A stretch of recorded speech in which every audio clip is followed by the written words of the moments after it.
The D50 is too cool to be driving around all banged up. Let's go fix this thing right.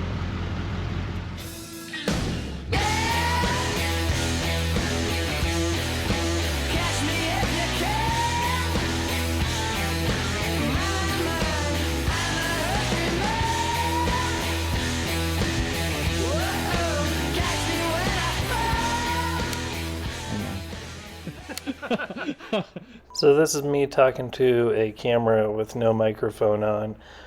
Basically, the truck is wrecked. It's been wrecked for way longer than I've ever owned it. A guy who watches the show named Ben, who lives kind of close to me, has a frame machine at his home shop. So we're going to head up to Ben's place and see if we got what it takes to pull out this A-pillar on the truck, fix this thing up so that eventually we can paint it up right. I promise the audio gets better here pretty quick. We're getting kind of close. My truck is it's running pretty good, but it feels like the fuel filter's plugging up again. It sort of runs out of power when I'm really trying to get up to highway speed. Whereas when it's working right, man, the thing just rips. So probably need to get home and clean that filter again. I have plans, or I have ideas to actually throw fuel injection on this thing at some point in time, but I haven't bought the parts or really nailed all that down yet. I know there's going to be a bunch of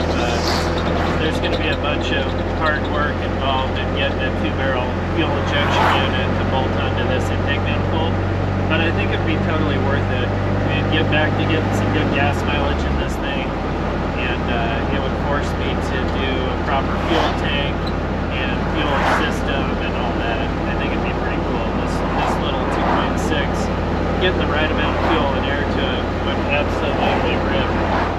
Getting close to this guy's shop. He said the driveway up to the place is kind of tore up right now, so we'll see if the little lowered mini truck's got what it takes.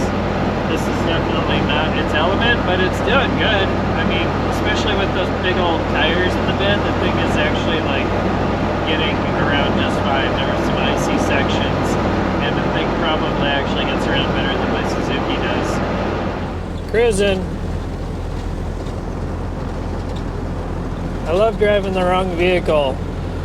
It makes things so much more interesting. Subaru, whatever. Check out the dent side long bed. Looking good. Seems like all of these little farmhouses have something cool. That guy's got a K5 Blazer, and his neighbor's got a brick-nosed Bronco. I love just driving roads and seeing what's in people's yards. Sorry if I'm checking out your yards, but if you got cool stuff, I can see it from the road, I'm gonna be like, oh dang, that thing's cool. I might someday put a note on it too. You never know. I'd probably put the note at the gate though, because I don't want to trespass. It's cold. That window, there's glass in there, but there's no regulator.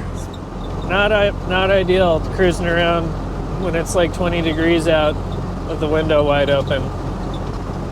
That's what you got to do though when you want to be cool and have a rad mini truck that's not all smashed up.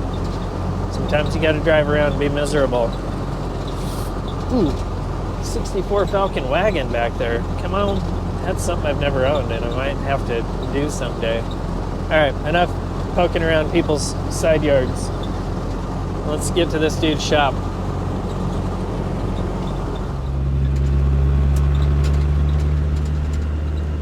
Cruising, doing lower truck stuff.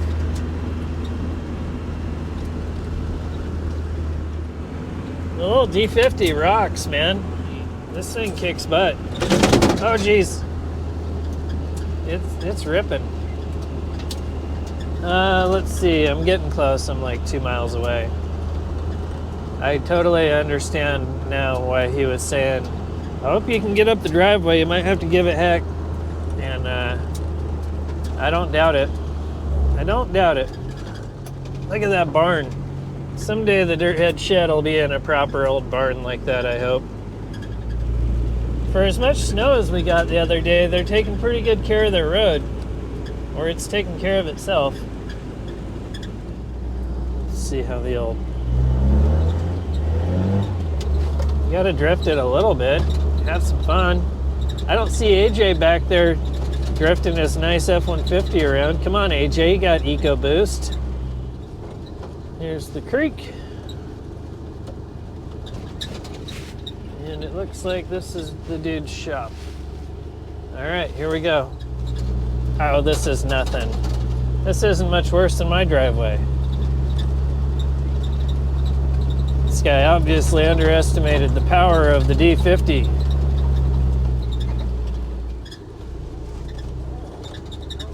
Good, how are you? I'm going to back it into this bay right here. Okay. So I got a winch on the rack just in case it doesn't back up on there. But Sweet.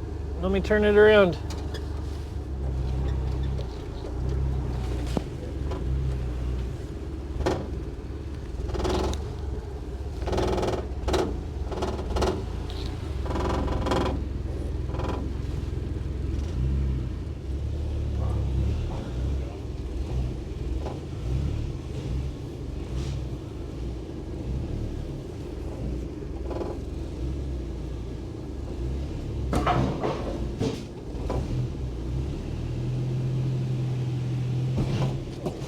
I think I'm on the transmission cross member. Kinda good.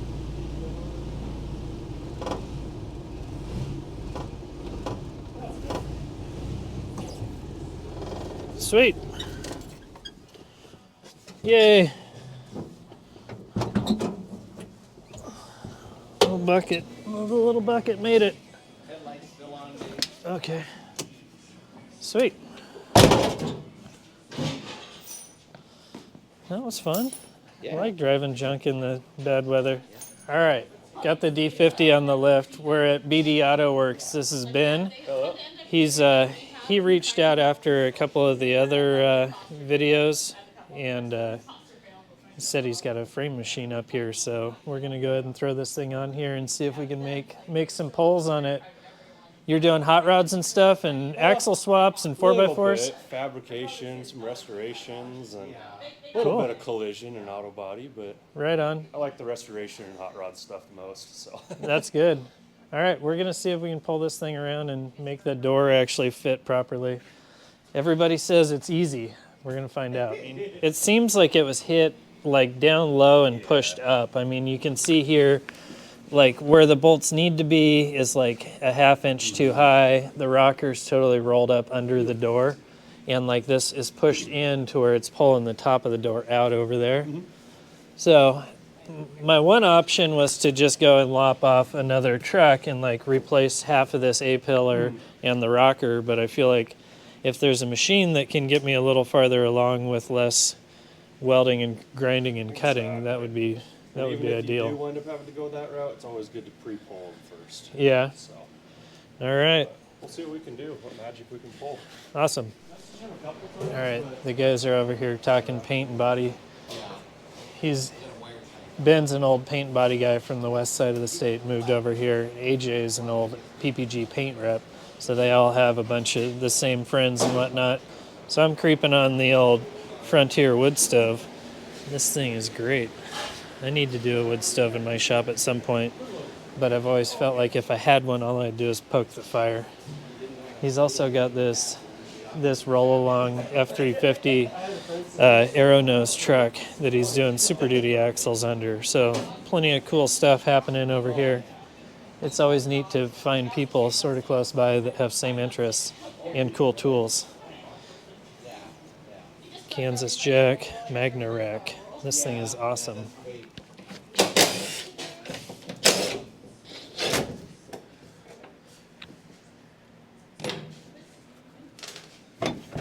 Pop that off of there.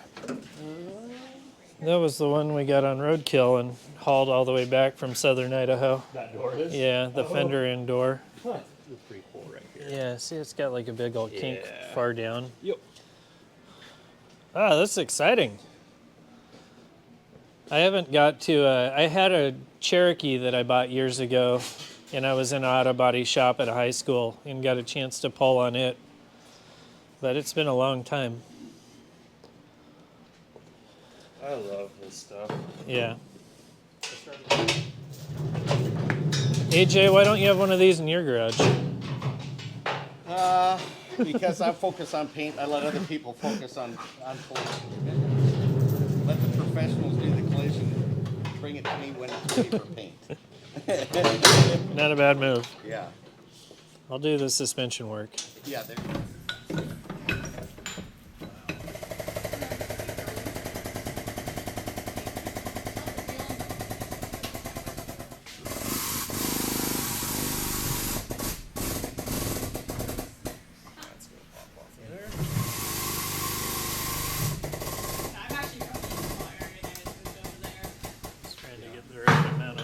Hook and plate so that it actually kind of pulls the sheet up and back.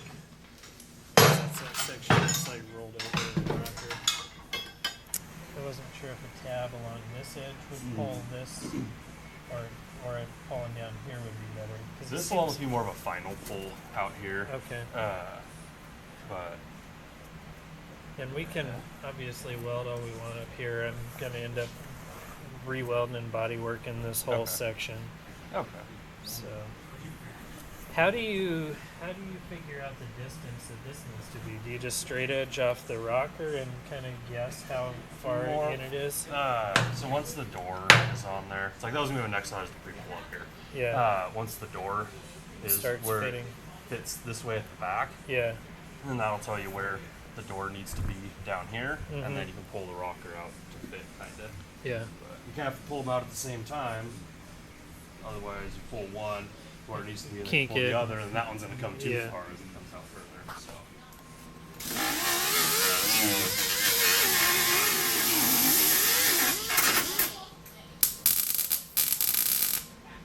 So these are like a reusable pulling plate. You can see on the end there, it's got a bulge on the end of it, and that slips into a cast piece that you can actually hook up to the chain and pull on.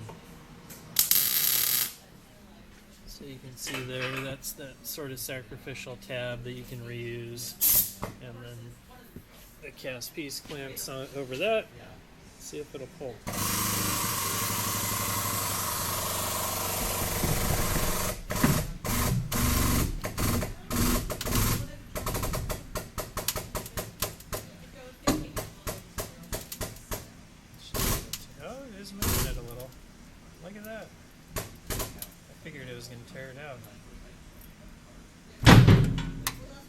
Clean it up and put another one next to it in this area. Yeah, it actually this part out. It rolled that quite a bit more than I expected.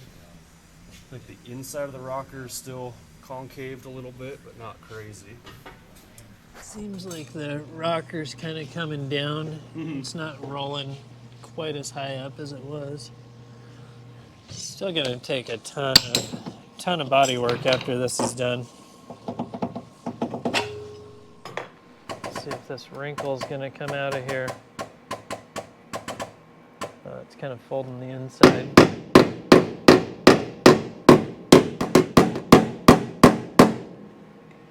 Kind of wild how much strength just that seat bracket adds in there. It's weird if you were underneath it, the inside of the rocker is not rolled in at all. Huh. It's like just the outside. There. Yeah, but if you go like underneath and you look at the rocker and like the body mount and all that stuff, it's all like totally stock. It's like all this stuff just kind of mushed up and in. This is kind of the biggest pull of them all so far. It's rolling it.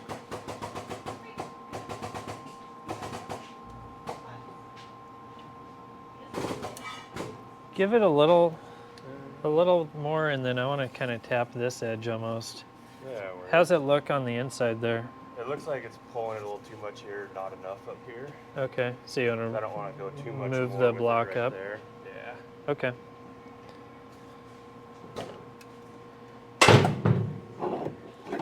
So this should kind of get that V out of the A-pillar, which will hopefully also pull that upper hinge out a little bit. That's definitely pulling that. You can see it against the dash. Yeah, it's rolling it out. It's rolling it out some.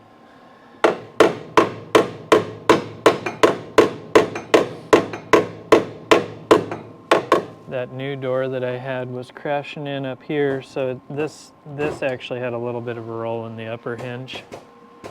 Well, that was more than we needed. Say that needs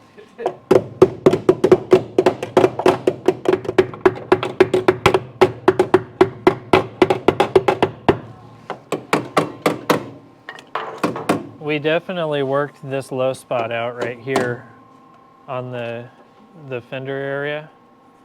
Now it's just low on this side of the on this side of that pinch weld. We could even try putting the hook back there. And Yeah, I can pull it just out a little bit too. that one will come out with just hammer and dolly work. That's likely to get trimmed out anyways when I lower this thing more too. See if this goes back in and is happy. This is a little high out here right now. After those last pulls, we're kind of doing a little fitment on the door.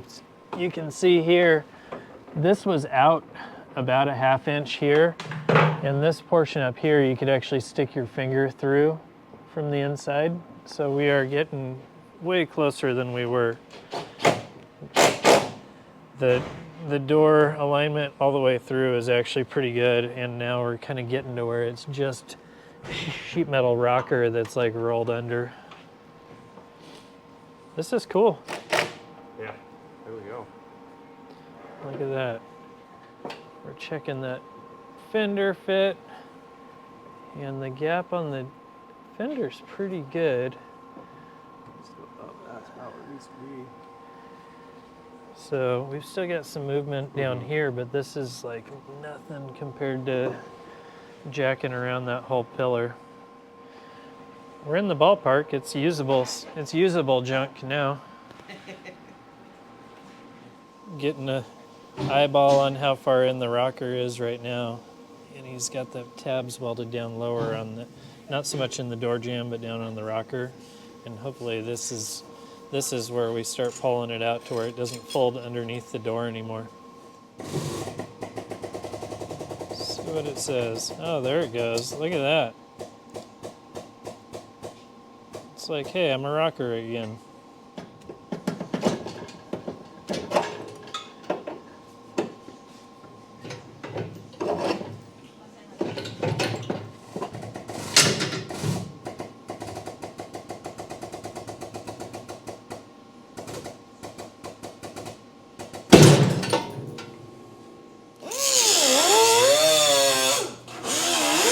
What do you think for like doing rust preventative stuff on the backside of all this?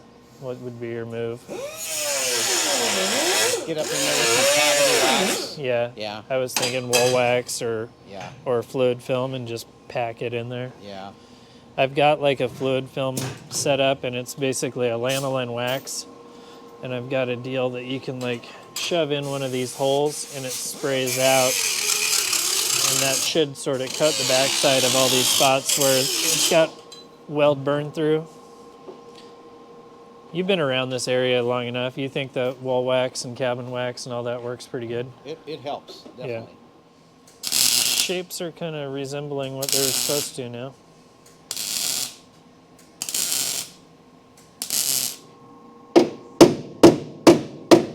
There it is.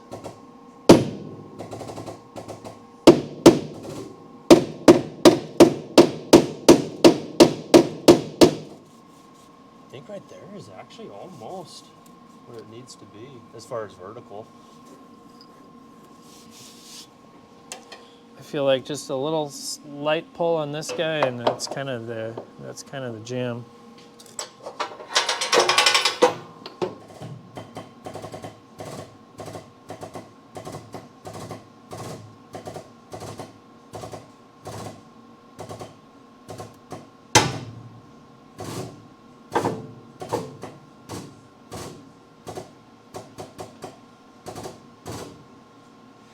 Start moving there. It hasn't yet.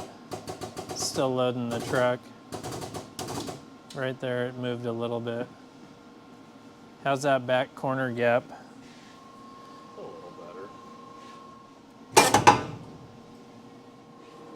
That back hole is lining up. So that's good. Yeah, that's gonna line up. A little bit rust repair and a little bit of filler, and there's a bunch of other things that are like, oh, here we go. Like the core support doesn't line up with that hole because the other fender was crashed in, and the valance doesn't line up, but those are all things I'll work through. How's the gap look to you? Good. Oh yeah, there it is. Now that that plug's not in the way. Heck yeah. Just gotta get rid of that brick red, and it's gonna look good. Put some orange on it. Yeah. I've got a whole bunch of body filler work to do and hammer and dolly work, but I think we got the big poles out of the way. Thanks, Ben. Yeah, no problem. We got the supervisor, AJ, over here giving it the thumbs up. For sure. I think we're getting pretty good. This is cool. It's less junk. That's the goal, right? Less junky. More better. All right, we're gonna get out of Ben's way, and I'll drive this thing home and we'll start messing with it at my place. Pretty cool. Definitely a little bit more damage than it appeared when I first bought this thing. That's his info. Don't show up on Saturday or Sunday, right there. Unless you do. Unless, yeah. Rad. All right, I think we're gonna lower this thing down and hit the road. Go do some more back road sliding in the little D50.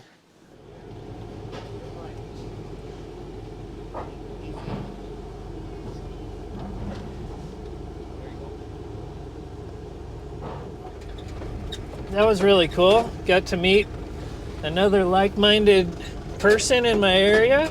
He's into rock crawlers, he's built lowriders, he's got a solid axle swapped Explorer. So, pretty neat. And he's got a frame machine. I need to see if AJ is down to kind of help out with some of the paintwork and stuff just to keep it moving along. Yeah, get sideways. Yeah, every chance you get.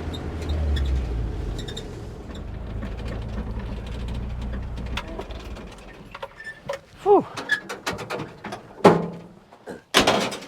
Pretty wild how we just went from snow to spring, but the D50 is back at home. It's actually been like 2 months or a month and a half since we did the bodywork section on this, and I was like, I gotta just get this video out. I had dreams of like bringing it back home and doing bodywork and getting the jam and everything all prepped and showing some paintwork on this episode as well, but all these other projects got in the way. I built the purple Jeep, I did the Matt's Off-Road games, did all this other stuff. So the D50 is not forgotten about. It just got put on the back burner for a couple months.